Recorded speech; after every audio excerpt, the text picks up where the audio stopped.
Sunday ആയതുകൊണ്ട് തന്നെ ഇന്ന് ബീഫ് ഒന്ന് തുടങ്ങിയേക്കാമെന്ന് വിചാരിച്ചു. അപ്പോൾ രാവിലെ തന്നെ ചൂട് പുട്ടും ബീഫ് കറിയൊക്കെ ഉണ്ടാക്കി കഴിച്ചു. അത് കഴിഞ്ഞിട്ട് കപ്പയും ബീഫും മിക്സ് ചെയ്തിട്ട് നമ്മൾ കപ്പ ബിരിയാണി ഉണ്ടാക്കാനായിട്ടുള്ള ശ്രമത്തിലാണ്. ആദ്യമായിട്ടാണ് കപ്പ ബിരിയാണി ബീഫ് വെച്ചിട്ട് ഉണ്ടാക്കുന്നത്. നന്നായിട്ട് ഇളക്കി സെറ്റ് ചെയ്തെടുക്കുകയാണ്. അടിപൊളി വെന്ത കപ്പയായിരുന്നു, കൂട്ടത്തിൽ നല്ല ബീഫുമായിരുന്നു. അപ്പോൾ അത് മിക്സ് ചെയ്തെടുക്കുന്ന തിരക്കിലാണ് ചേച്ചി. നന്നായിട്ട് മിക്സ് ചെയ്ത് സെറ്റ് ചെയ്തെടുക്കുകയാണ്. അടുപ്പിലാണ് ഞങ്ങളത് വെച്ചത്. അതുകൊണ്ട് തന്നെ അതിനൊരു പ്രത്യേക ടേസ്റ്റും രുചിയും ഉണ്ടായിരുന്നു. അത് കഴിഞ്ഞിട്ട് ഇതാ ഇവിടെ പായസം റെഡിയാകുകയാണ്. കടല പായസമാണ് ഞങ്ങൾ ഉണ്ടാക്കിയത്. വീണ്ടും ഒന്നും കൂടെയൊക്കെ ഒന്ന് സെറ്റ് ചെയ്തെടുത്ത് വേറൊരു പാത്രത്തിലോട്ട് ഞങ്ങൾ പകർന്നെടുക്കുന്നുണ്ട് കഴിക്കാൻ വേണ്ടിയിട്ട്. ഞങ്ങളെല്ലാവരും കൂടെ പുറത്തിരുന്നിട്ടാണ് കഴിക്കുന്നത്. അപ്പോൾ ഒന്നും കൂടെയൊക്കെ മിക്സ് ചെയ്തെടുത്തു. അത് കഴിഞ്ഞിട്ട് അതെല്ലാം കഴിച്ച് കഴിഞ്ഞിട്ട് നമ്മൾ ചായ കുടിക്കുന്ന തിരക്കിലാണ്.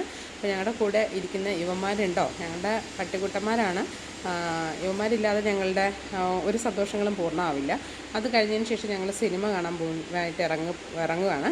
9 മണിയുടെ ഷോ ആണ്. നിവിൻ പോളിയുടെ പുതിയ ഫിലിമിൻ്റെ ഷോ കാണാനായിട്ടാണ് ഞങ്ങൾ ഇറങ്ങുന്നത്. റോഡെല്ലാം നല്ല ബ്ലോക്കാണ്.